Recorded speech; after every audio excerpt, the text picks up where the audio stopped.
శ్రీ గురుభ్యో నమః శ్రీ మహాగణపతే నమః. సెప్టెంబర్ నెలలో మిథున రాశి వారికి ఎలా ఉండబోతుందనే చూద్దాం. మిథున రాశి వారికి సెప్టెంబర్ నెలలో అనుకూలమైనటువంటి ఫలితాలుగానే చెప్పొచ్చు. ఈ రాశి వారికి రవిగ్రహ సంచారం తృతీయంలో ఉంది. గ్రహస్థితి గమనించినట్లయితే జన్మలగ్నంలో వచ్చేటప్పటికి కుజగ్రహ సంచారం అనేది జరుగుతుంది. అదేవిధంగా ఈ రాశి వారికి బుధగ్రహ సంచారం ధనస్థానంలో నుంచి తృతీయంలోకి, మరి దాని తర్వాత చతుర్థంలోకి మారుతుంది. ఆ చతుర్థంలోకి కన్యా రాశికి వస్తుంది అన్నమాట. ఫైనల్గా ఈ రాశి వారికి వచ్చేటప్పటికి మనం గమనించినట్లయితే శుక్రగ్రహ సంచారం ఏదైతే ఉందో చతుర్థంలో అంటే కన్యలో జరుగుతుందో, ఆ కన్య నుంచి వచ్చేటప్పటికి పంచమంలోకి మారుతున్నది సెప్టెంబర్ 18వ తారీఖున.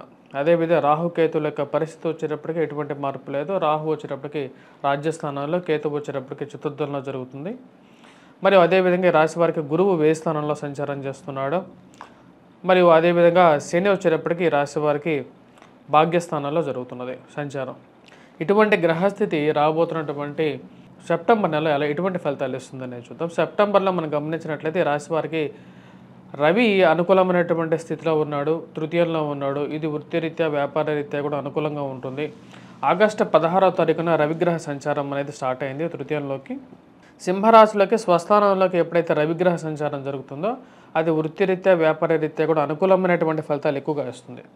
ధన సంబంధితమైన విషయాల్లో కానీ, లేకపోతే ఉన్నత స్థాయిలో ఉన్నటువంటి స్త్రీ పురుషులతో సత్సంబంధాలు అనేది ఏర్పరచగలుగుతుంది.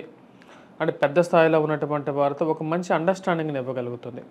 మానసిక చింత ఏదైతే ఉంటుందో అది కొంచెం వెంటాడే విధంగా ఉంటుంది. ఎందుకంటే జన్మలగ్నంలో జన్మ రాశిలో ఎప్పుడైతే కుజుడు ఉంటాడో ఆ కుజుడు యొక్క ప్రభావం అనేది రాశి వారి మీద ఉంటుంది. ముఖ్యంగా ఆరోగ్యపరంగా కొన్ని జాగ్రత్తలు అనేవి తీసుకోవాలి మిథున రాశి వారు.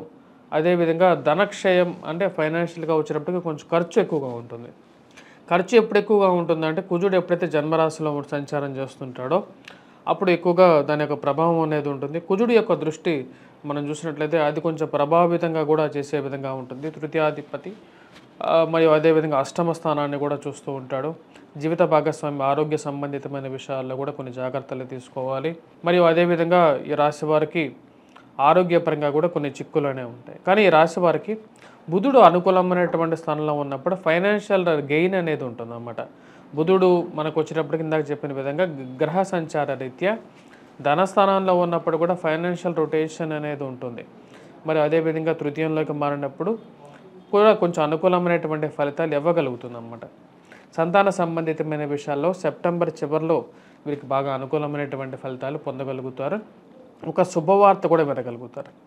సెప్టెంబర్లో వచ్చినప్పటికీ మొదటి 16 రోజులు చాలా అనుకూలంగా ఉంటుంది. నూతన ఉద్యోగ ప్రయత్న సంబంధితమైన విషయాలు, ఉద్యోగాలు కోల్పోయినటువంటి వారికి కూడా ఉద్యోగం గురించి మీరు చేసేటువంటి ప్రయత్నాల్లో కొంచెం సానుకూలమైనటువంటి ఫలితాలు సెప్టెంబర్ మొదటి 15 రోజుల్లో పొందడం అనేది జరుగుతుంది. విదేశీయాన ప్రయత్న సంబంధితమైన విషయాల్లో కొంచెం అనుకూలత అనేది ఉంటుంది రాశి వారికి. కానీ గురుగ్రహ అనుకూలత వ్యతిరేకత అనేది కొంచెం ప్రతిబంధకంగా మారుతున్నది రాశి వారికి. ముఖ్యంగా వివాహ ప్రయత్న సంబంధితమైన విషయాల్లో మీరు చేసేటువంటి ప్రయత్నాలకు ఏదో ఒక అడ్డంకి ఏర్పడుతుంటుంది. ఎందుకంటే గురువు వ్యయ స్థానంలో ఉన్నప్పుడు కొంచెం వ్యతిరేకమైనటువంటి ఫలితాలు కూడా పొందడం అనేది జరుగుతుంది. ఆ విషయాన్ని కొద్దిగా జాగ్రత్తగా గమనించండి. మీరు చేసేటువంటి ప్రయత్నాల్లో ఇటువంటి ఆటంకాలు కలగకుండా ముందుకు వెళ్ళడానికి గురుగ్రహ మంత్ర జపాన్ని కానీ, లేకుండా ఇంట్లో ఏదైనా వినాయకుడికి ఓం గం గణపతి నమః అనే ఒక చిన్న మంత్రాన్ని చదివి మీరు బయటికి వెళ్ళండి. సెల్ఫ్ డ్రైవింగ్లో కూడా మీకు ఆ యొక్క మంత్రం అనేది చాలా ఉపయోగపడుతుంది అన్నమాట. ఎందుకంటే మీరు బయటకు వెళ్ళేటప్పుడు మీకు సెల్ఫ్ డ్రైవింగ్ ప్రతినిత్యము గండమే. ఎందుకంటే సెల్ఫ్ డ్రైవింగ్ అనేది అక్కడ వేరే వాళ్ళ వెహికల్ ఎక్కినా సరే ప్రతినిత్యము గండమే ఉంటుంది. కాబట్టి ఆ గండాన్ని మీరు బయటికి రావాలి అంటే వినాయకుడే. ఎందుకంటే విఘ్నేశ్వరుడు వచ్చేటప్పటికి విఘ్నాలని తొలగించేటువంటి వాడు. కాబట్టి ఆ విఘ్నాలకి ఒక నమస్కారం చేసుకొని వెళ్ళండి, తప్పేం లేదు దేవుడికి. ఎందుకంటే చతుర్థంలో కేతుగ్రహ సంచారం జరుగుతుంది కాబట్టి ఇది చెప్పడం జరుగుతున్నది. తల్లిగారి ఆరోగ్య సంబంధితమైన విషయాల్లో కొన్ని జాగ్రత్తలు తీసుకోవాలి. చతుర్థంలో వచ్చేటప్పటికి కేతుగ్రహ సంచారం అనేది జరుగుతుంది. స్థిరచరాశుల కొనుగోలు సంబంధితమైన విషయాల్లో సానుకూలమైనటువంటి ఫలితాలు పొందగలుగుతారు. ఈ యొక్క నెలలో మొదటిలో బాగా అనుకూలమైనటువంటి ఫలితాలు పొందగలుగుతారు.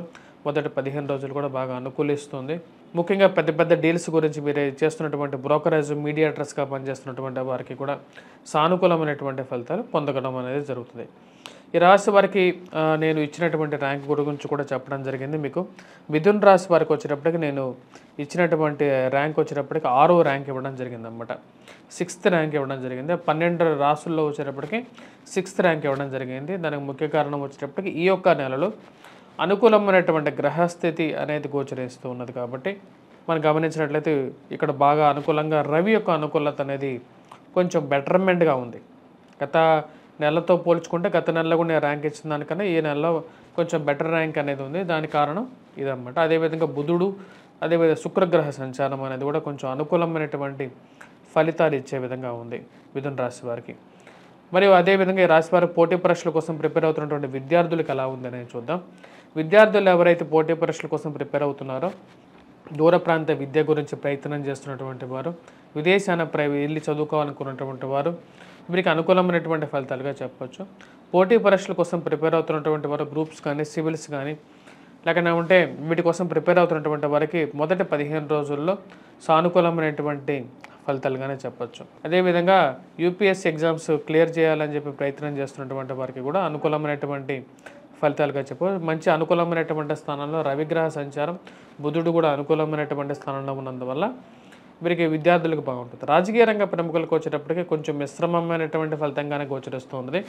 రాజకీయంగా ఎవరైతే కొత్తగా ఎంటర్ అయినటువంటి వారికి వచ్చేటప్పటికి కొత్త అవకాశాలు అయితే స్టార్ట్ అవుతూ ఉంటాయి. కొత్తగా పరిచయాలు ఏర్పడడం, వాటిని అందిపుచ్చుకోవడానికి మీరు చేస్తున్నటువంటి ప్రయత్నాల్లో కొంచెం అనుకూలంగా ఉంటుంది. కానీ రాశి వారికి వచ్చేటప్పటికి ముఖ్యంగా గురుగ్రహ అనుకూలత వ్యతిరేకత అనేది కొంచెం వేధించే విధంగా ఉంది. విద్యార్థులకు కూడా వచ్చేటప్పటికి కొంచెం అనుకూలంగా ఉన్నప్పటికీ కూడా గురుగ్రహ మంత్ర జాపాన్ని కంపల్సరీగా చదవండి. ఎందుకంటే గురువు యొక్క అనుకూలత అనేది కొంచెం డౌన్ఫాల్గా ఉంది వీరికి రాశి వారికి. కాబట్టి విద్యార్థులు అనవసరమైనటువంటి తగాదాల్లో విద్యార్థులు కానీ లేకపోతే ఎవరైతే యువకులు కానీ అనవసరమైనటువంటి తగాదాల జోలికి పోవద్దు 15వ తారీఖు తర్వాత. ఎందుకంటే సమాజం అనేది మిమ్మల్ని లోపలికి లాగుతుందే కానీ ఇలాంటి ఇష్యూస్లో గొడవల్లో వాటిలో నుంచి మళ్ళీ మీకు ఎవరు వెనక్కి బ్యాకప్ సపోర్ట్ రారు. ఆ విషయాన్ని మీరు గమనించుకోండి. 1-2 సార్లు అది మీకు ప్రతిబంధకంగా మారే విధంగా ఉంటుంది. అనవసరమైనటువంటి విషయాలు తలదూర్చానే అనవసరంగా అని చెప్పి మీరే మానసిక చింతకు గురయ్యే విధంగా ఉంటుంది. ఆ విషయాలకు దూరంగా ఉండండి. వివాహ ప్రయత్న సంబంధితమైన విషయాల్లో మొదటి 15 రోజుల్లో కొంచెం అనుకూలమైనటువంటి విషయాన్ని మీరు వినగలుగుతారు. కొంచెం సానుకూలమైనటువంటి ఫలితాలు కూడా పొందగలుగుతారు. వివాహ ప్రయత్నాలు దూర ప్రాంత ప్రయాణాల్లో కూడా వచ్చినప్పటికీ మొదటి 15 రోజులు కొంచెం సానుకూలపడే విధంగా ఉంటుంది. దూర ప్రాంతం నుంచి ఒక మంచి శుభవార్త, మంచి విషయాన్ని వినగలుగుతారు. అది మీ మానసిక ఆనందానికి గల కారకంగా ఉంటుంది. ఈ యొక్క రాశి వారికి వచ్చేటప్పటికి ఈ యొక్క రాశి వారికి ధన సంబంధితమైన విషయాల్లో స్పెక్యులేషన్స్లో, ఇన్వెస్ట్మెంట్స్లో, స్టాక్ మార్కెట్లో ఇన్వెస్ట్మెంట్స్లో సానుకూలమైనటువంటి ఫలితాలు పొందగలుగుతారు. రొటేషన్లో బాగుంటుంది. కానీ ఫైనాన్షియల్గా మనీ విషయంలో ఖర్చు అనేది కూడా అదే విధంగా ఉంటుంది. ఆ విషయాన్ని గమనించగలుగుతారని ఆశిస్తున్నాను. ఈ రాశి వారు చేసుకోవాల్సినటువంటి పరిహారాల్లో శ్రావణ మాసంలో, ఎందుకంటే ఈ రాశి వారికి శ్రావణ మాసంలో ఎటువంటి పరిహారాలు, ఎటువంటి పూజ చేస్తే వీరికి బాగా అనుకూలంగా ఉంటుంది. ఎందుకంటే ప్రతిరోజు శ్రావణ మాసంలో పర్వదినంగానే ఉంటుంది కాబట్టి ఎటువంటి పరిహారం చేసుకోవాలని చూద్దాం. ఇక రాశి వారు ఎటువంటి పూలతో పూజించాలి. ఈ యొక్క రాశి వారు వచ్చినప్పటికీ చామంతి పూలను ఎక్కువగా వాడినట్లయితే ఎక్కువగా అనుకూలంగా ఉంటుంది. ఎందుకంటే గురుమూలకంగా ఉన్నటువంటి కలర్ అన్నమాట అది. సో చామంతి పూలని, మరి అదేవిధంగా ఈ రాశి వారికి వచ్చేటప్పటికి ఎరుపు రంగు పూలని కలిపి అమ్మవారిని పూజించవచ్చు. అదేవిధంగా వీలైతే విష్ణుక్రాంతి పూలు ఏవైతే ఉంటాయో, లేకపోతే నీలవర్ణంలో కలిగినటువంటి పూలు ఏవైతే ఉంటాయో, నీలవర్ణం అంటే లైట్ బ్లాకిష్ కలర్లో ఉండేటువంటి పూలు, శంఖ పుష్పాలు అని కూడా అంటుంటారు వాటిని. వాటితో కూడా మనం పూజించినట్లయితే మనకు అనుకూలంగా ఉంటుంది. ఎందుకంటే ఈ యొక్క రాశి వారికి గురువు అంత అనుకూలమైనటువంటి ఫలితాలు ఇవ్వట్లేదు కాబట్టి వాటిలో కొంచెం బెటర్ ఇంప్రూవ్మెంట్ ఉంటుంది. విద్యార్థులకి ఇంకా బాగా పనికొస్తాయి. స్వస్తి.